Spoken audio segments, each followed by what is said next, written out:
Hi, thank you so much for taking the time to meet with me today. Could you first start by introducing yourself? Sure. My name is Juhi Bansal. I'm a composer. I live in the United States now, but I grew up in India and then Hong Kong, and that's just those experiences actually inform a lot of what I try to do in my music as well as in my life. I noticed that your cultural inspirations inspire your music a lot. But besides that, like, what are your initial inspiration behind your pieces? Can you share some insights into your creative process? Sure. I usually describe it as my music is generally based around one of three things. So the cultural influences you already talked about is one of them. And really, I think I'm most interested in the ways that different cultures come together. So I write a lot of music that's really about that. Either it's about, the music itself is inspired by some way from different cultures or stories from different cultures or themes. That's like one broad pillar in my music. Another one is about environment and conservation because it's a topic that's really important to me, and I find a lot of inspiration in natural sounds and natural textures and translating those into music. And the last sort of pillar I would say is women's stories that I'm really fascinated by and interested in, and um, you know, deeply personal to me is kind of in my identity, but also how I grew up. This idea of raising women's issues and finding ways to amplify them. Oh, that's really cool. Who are some women that inspire you to write music about? Oh my goodness, there's so many. One very specific one. I am in the middle of a piece right now with a poet, Farzana Marie is her name, who was in Afghanistan with the as kind of a translator and cultural ambassador for a number of years. And then she went back and was doing nonprofit work and as a volunteer. And anyway, she has this incredible story because she was in Afghanistan and had a stroke at the age of 29, and had, I believe she was in a coma for multiple months, came out of it with aphasia. And anyway, we're doing this project right now that's like a setting of her poetry as she's grappling with getting like learning language again, because one of the things the stroke took away was her ability to speak in languages when she used to be fluent in six different languages. Wow. So, big picture to answer that, there are so many women that inspire me. There are big cultural figures, but also just people I come to know on a day-to-day basis, of whom Farzana is one. I feel like music is really powerful, but also difficult in that, like, um, like those things that you mentioned, it's even hard to like portray that in words, but doing that in like just notes and rhythms can be really difficult. Like how do you turn those things into music? You know, it's a It's sort of a, I won't say a heated topic exactly, but you'll find people with very strong opinions about this. Does music have an emotional impact? Particularly in new music, does music have an emotional impact? And for me, I think the answer is so obviously yes, and so completely yes. Um, Part of the power for me is stories that are or things that are hard to articulate in words, actually, exactly as you said. I Mhm. may not be able to describe every nuance of like what something is, but I can make an audience and I can make musicians feel something by playing it. And that I think is, the power of music. In the abstraction, it's more abstract, but sometimes there's a power in that, not just like a loss of clarity in that, if that makes sense. Mm. I also want to ask, how did you decide composing is what you wanted to do? And yeah, like when did you decide that was your path? Okay, that's kind of a funny story because I was in Hong Kong as a high school student. I'd like never been to the States. And I started playing the piano actually quite late. I think I was 12 when my mom started me in piano lessons.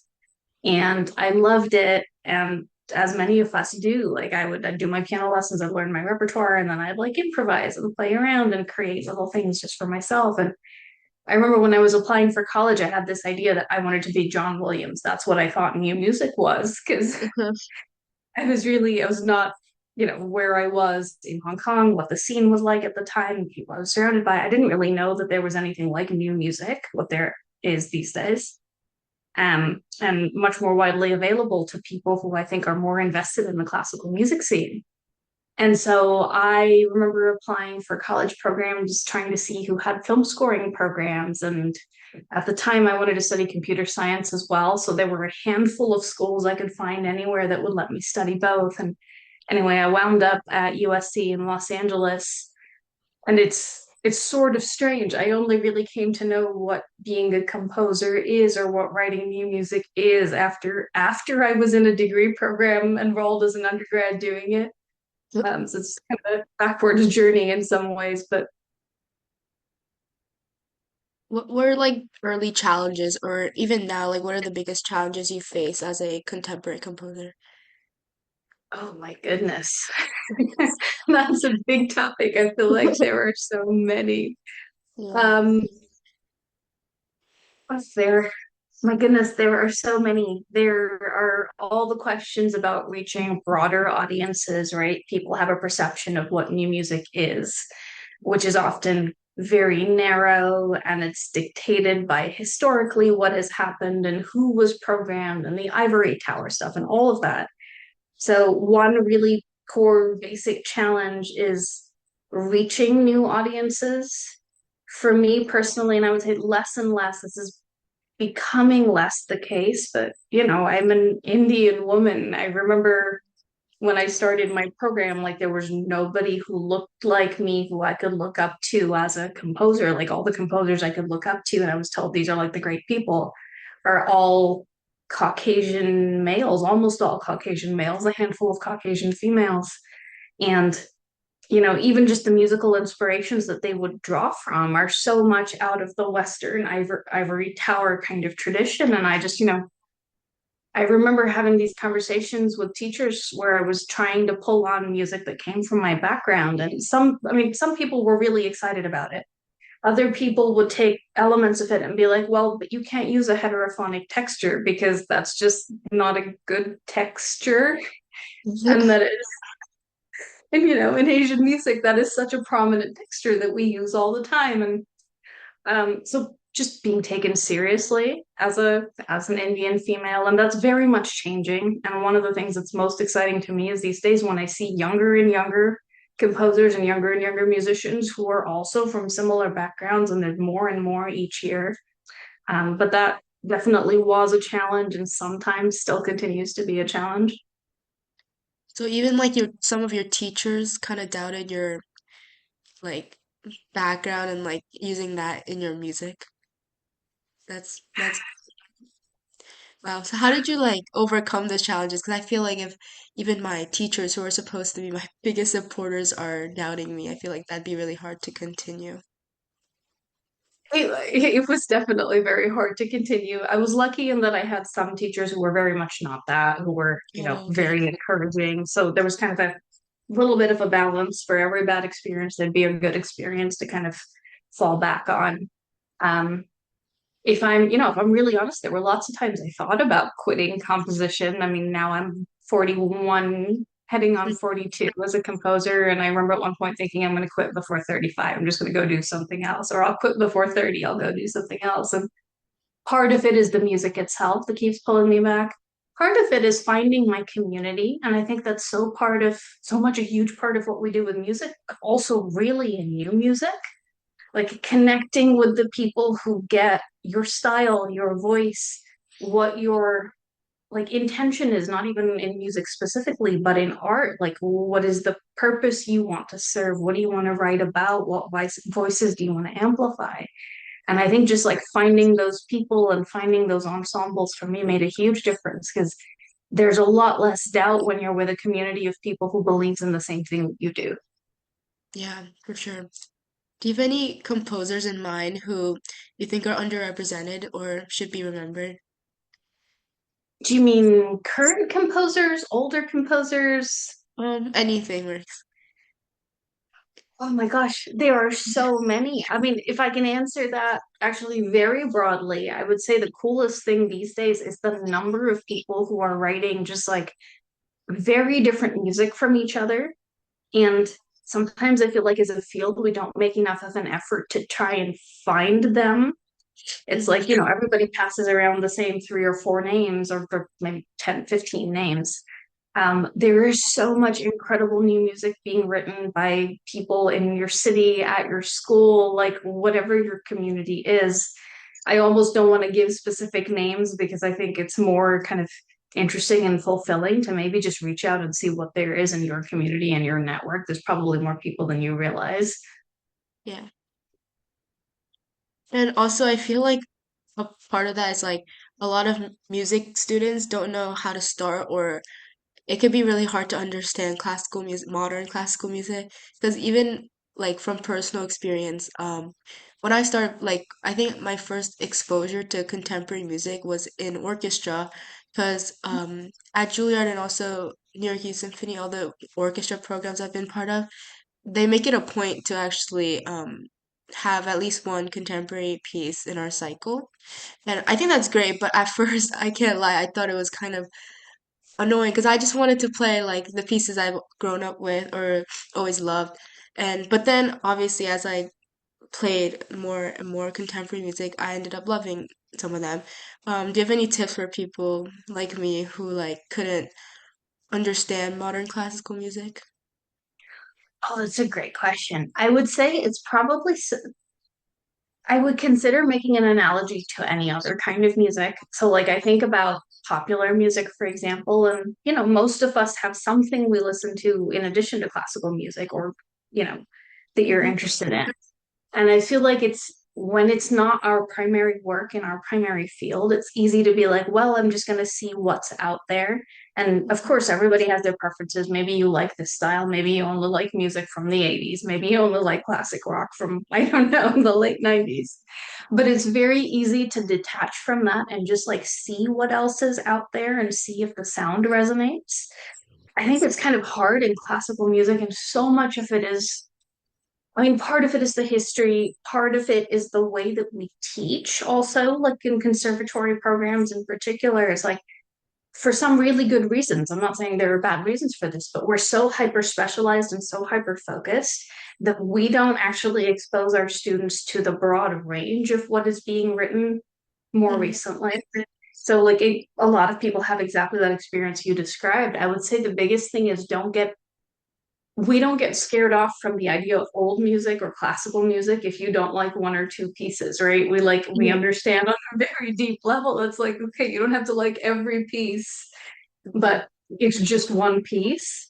And I would just say, like, hold that same frame of looking at it. If you don't like one piece or two pieces of three pieces of new music, I mean, that's so normal and there's no pressure to like it, but don't write off the entirety of it. Go see what else is out there. I am 100% confident that you will find new music that really resonates with what you want to do and how you play and what sounds you like if you don't just shut the door on new music as an entire genre because it's got that label.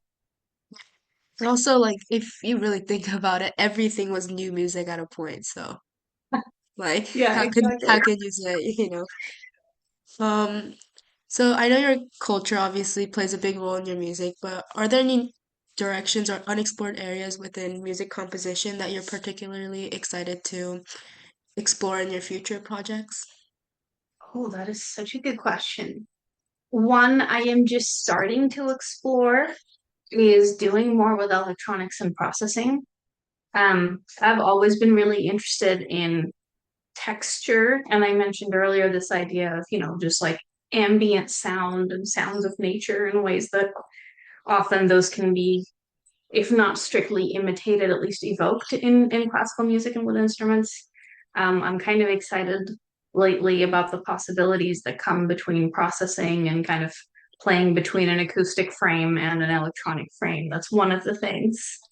Um, yeah, I think that's the first major one that comes to mind. There's always so much with each piece. I feel like I find new avenues I want to explore, so there's a long list. Yeah, that's really cool. I think this kind of relates to what you just said, but what's your vision for the future of composition relating to like AI technology and like that being kind of built into our society now?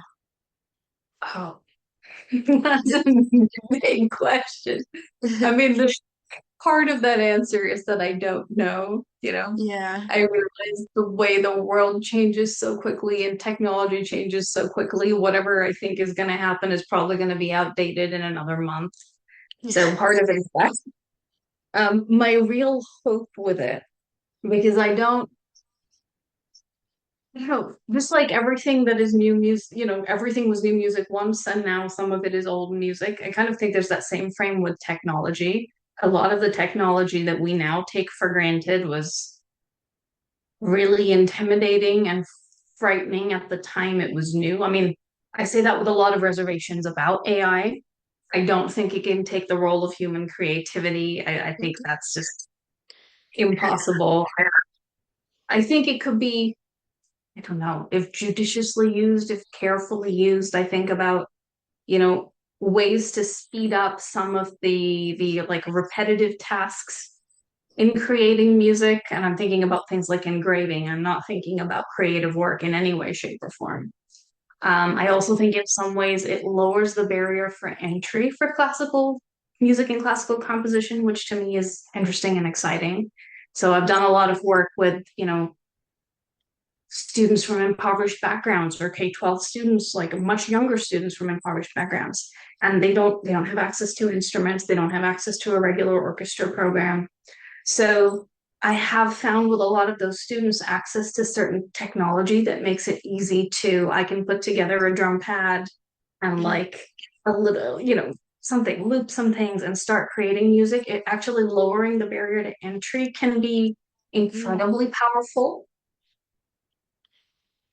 I think there's a more nuanced conversation to be had probably than you and I have time to say about where exactly that line is. But I think there are things that perhaps AI could be helpful for on a very like technical, repetitive and lowering the bar to entry. I don't think in any way it can replicate a lot of what we do creatively, and Yeah. I hope we don't attempt to make it do that. Yeah. Wait, could you talk a little bit more about your program to, make music more accessible to impoverished children? Because I think that's really fascinating. I mean, I've done a few of them for different organizations. One I had done that I really particularly enjoyed was during COVID with the Kaleidoscope Orchestra. And because it was during COVID, I don't know all the logistics behind the scenes, but they opened it up so that they had a couple of composers and musicians going in and teaching. We were teaching composition to K, well, I want to say up to K4 students. So really young students over Zoom, students who didn't have any instruments in their home. I mean, they'd be logging in from like their family's kitchen, and there's a lot of noise going on in the background. And what I mean, it was a challenge for me because I had not worked with students that young before, and of course, how we traditionally teach composition is so different from what you can do with students that young.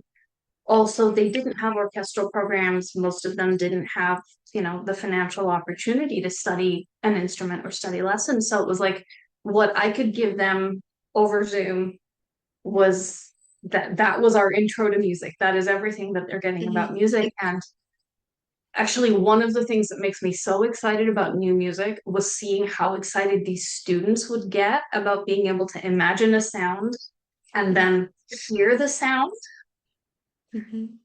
and that sort of, I don't want to go too far afield, but I think actually that's one of the things that's most exciting to me, even about new music and composition more broadly. You don't have to be a professional musician to get something out of the process of creating and of listening to something new. You know, it's a Yeah. different way of using your brain, it's a different way of using your imagination. Anyway,